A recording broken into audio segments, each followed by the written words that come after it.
किसी गांव में एक आदमी के पास बहुत सारी बकरियां थी। वह बकरियों का दूध बेचकर ही अपना गुजारा करता था।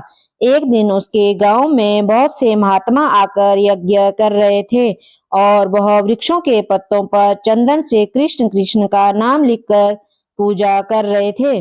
वह जगह गांव से बाहर थी। वह आदमी बकरियों को वहीं रोज घास चराने जाता था। साधु हवन यज्ञ कर वहां से जा चुके थे, लेकिन वह पत्ते वहीं पड़े रह गए। तभी पास चरती बकरियों में से एक बकरी ने वो कृष्ण नाम रूपी पत्तों को खा लिया। तब आदमी सभी बकरियों को घर ले गया तो सभी बकरियां अपने बाड़े में जाकर मैं करने लगी।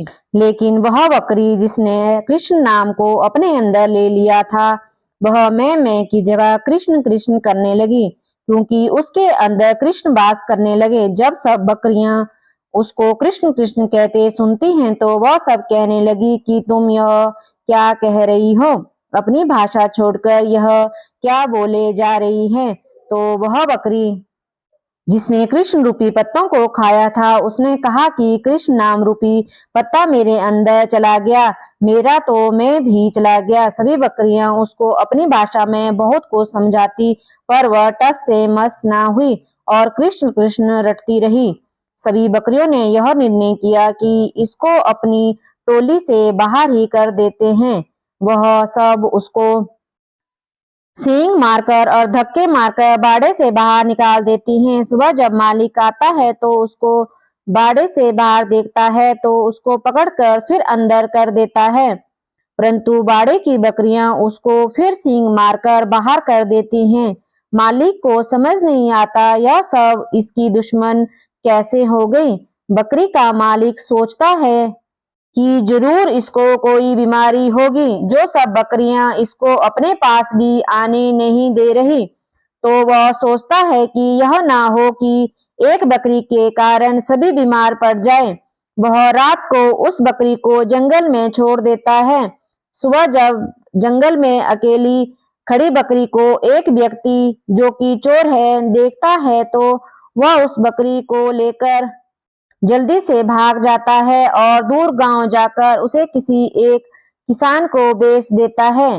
किसान जो कि बहुत ही भोला भाला और भला मानस था, उसको कोई फर्क नहीं पड़ता कि बकरी मैं कर रही है या कृष्ण कृष्ण। वह बकरी सारा दिन कृष्ण कृष्ण जपती रहती थी।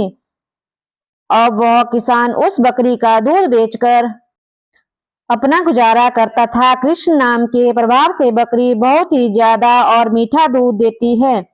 दूर दूर से लोग उसका दूध उस किसान से लेने आते हैं। किसान जो कि बहुत ही गरीब था, बकरी के आने और उसके दूध की बिक्री होने से उसके घर की दशा अब सुधरने लगी। एक राजा के मंत्री और कुछ सैनिक उस गांव से होकर गुजर रहे थे। उनको बहुत भूख लगी, तभी उन्हें किसान का घर दिखाई दिया। किसान ने उनको बकरी का दूध पिलाया। इतना मीठा और अच्छा दूध पीकर मंत्री और सैनिक बहुत खुश हुए। उन्होंने किसान को कहा कि हमने इससे पहले ऐसा दूध कभी नहीं पिया। किसान ने कहा कि यह तो इस बकरी का दूध है जो सारा दिन कृष्ण कृष्ण करती रहती है।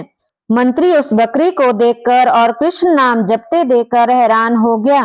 वो किसान का धन्यवाद करके वापस नगर से राजमहल चले गए। उन दिनों राजमाता जो कि काफी बीमार थी, कई वैद्यों के उपचार के बाद भी वह ठीक नहीं हुई। राजगुरु ने कहा, माता जी का स्वस्थ होना मुश्किल है, अब तो भगवान ही इन्हें बचा सकते हैं।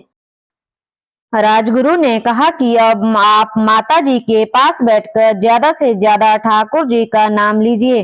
राजा जो कि काफी व्यस्त रहता था, वह सारा दिन राजपाट संभाले या माता जी के पास बैठे। नगर में किसी के पास इतना समय नहीं था कि राजमाता के पास बैठकर भगवान का नाम ले सके। तभी मंत्री को वह बकरी याद आई जो कि हमेशा कृष्ण कृष्ण का जाप करती थी। मंत्री ने राजा को इसके बारे में बताया। पहले तो राजा को विश्वास ना हुआ, परंतु मंत्री जब राजा को अपने साथ उस किसान के घर ले गया तो राजा ने बकरी को कृष्ण का नाम जाप करते हुए सुना तो वह हैरान हो गया। राजा किसान से बोला कि आप यह बकरी मुझे दे दो। किसान बड़ी विनम्रता से हाथ जोड़कर राजा से बोला कि इसके कारण ही तो मेरे घर के हालात ठीक हुए हैं। यदि मैं आपको दे दूंगा तो मैं भूखा मरूंगा। राजा ने कहा कि आप चिंता ना करो, मैं आपको इतना धन दे दूंगा कि आपकी गरीबी दूर हो जाएगी। अब किसान ने खुशी खुशी बकरी को राजा को दे दिया। अब तो बकरी राजमहल में राजमाता के पास बैठकर निरंतर कृष्ण कृष्ण का जाप करती थी।